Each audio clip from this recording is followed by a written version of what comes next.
کیا شعر یاد ہے ہمارے شیخ رحمۃ اللہ علیہ، کبھی میں نے پڑھا نہیں، پہلی دفعہ پڑھا ہوں۔ بجلیوں سے آشیانہ جل گیا،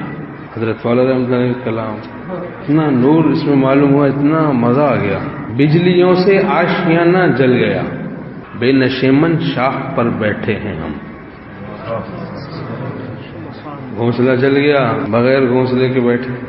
آشیانہ گھونسلہ گھر بجلیوں سے جل گیا۔ اسباب کو قطع کر کے کبھی اپنی طرف توجہ کو بڑھا دیتے ہیں۔ ہمارے شیخ رحمۃ اللہ علیہ فرماتے ہیں بعض اوقات اس طرح رجوع اللہ، توجہ اللہ اور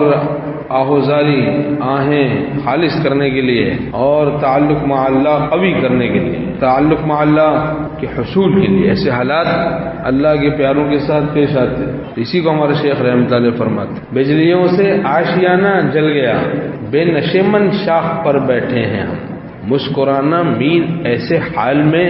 کوئی دولت بھی لیے بیٹھے ہیں ہم۔ تعلق مع اللہ کی دولت مل گئی، کیا کلام ہے، بالکل آسمانی کلام ہے کہ نہیں ہے، عطا حق الہام، تعبیر بھی یہ ہے زمینی بالکل نہیں۔ حق تعالیٰ اپنے تعلق کی دولت، اپنی گدائی عطا کر دیتے جو کہ لاکھوں بادشاہتوں سے بڑھ کر ہے، دولت گدائی عطا کر دیتے۔ گدا خدرہ تورا سلطان چو دیدم بدرگاہ تو اے رحمہ دویدم۔ یہ اللہ اپنے کو ہم بھیک منگا اور آپ کو سلطان السلاطین جان کے دوڑتے ہوئے آپ کے حضور میں حاضر ہو گئے، اللہ کے گھر میں حاضر ہو گئے۔ یہ شعر کا مسجدوں میں بھی بڑا مزہ آتا ہے پڑھنے میں، ہم تو مسجد میں بھی کبھی پڑھتے ہیں، اس کو حرم میں جگہ مل جائے تو سبحان اللہ، وہ مرکز میں تو دروازے کعبہ کے سامنے ہمارے شیخ رحمۃ اللہ فرماتے تھے پڑھنے کا کچھ اور ہی اس کا مزہ، لیکن اس کا مزہ مسجدوں میں بھی ہے نا بھائی، اللہ کے گھر میں پہنچ گئے۔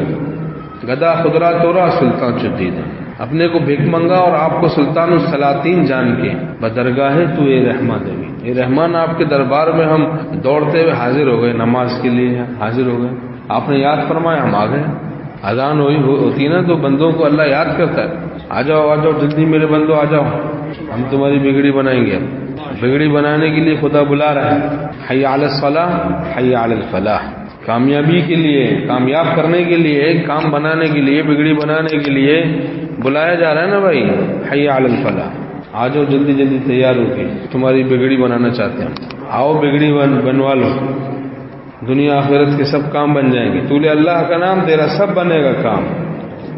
بقدر نقص بگڑتے رہتے ہیں بعض اوقات کام، جتنا ناقص ہوگا اتنے کام خراب ہوتے جاتے ہیں، وہ کامل ہو جائیں کام بنتے چلے جائیں گے، جو نہیں بھی بنے گا وہ مصیبت بھی رحمت ہو جائے گی، مصیبت بھی پھر حضوری کا ذریعہ ہوگی، متقین کی مصیبتیں بھی رحمت بن جاتی ہیں۔ ان اللہ مع الصابرین، اللہ صبر کرنے والوں کے ساتھ ہے، اللہ کی معیت نصیب ہوتی ہے، قرب خاص نصیب ہوتا ہے صبر کرنے والوں، جو بھی مصیبت آئے، جو بھی حال ہے، خوشی ہے اس کو نور بنائیں شکر کر کے، غم ہے تو اس کو نور بنائیں صبر کر کے۔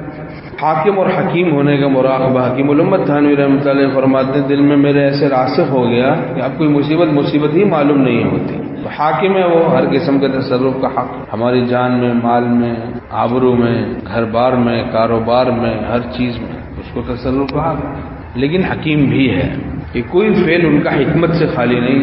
اللہ تعالیٰ جس حال میں رکھے ہیں اس حال میں راضی رہے، رضا بالقضاء سے مصیبت جلد دور ہو جاتی ہے، جو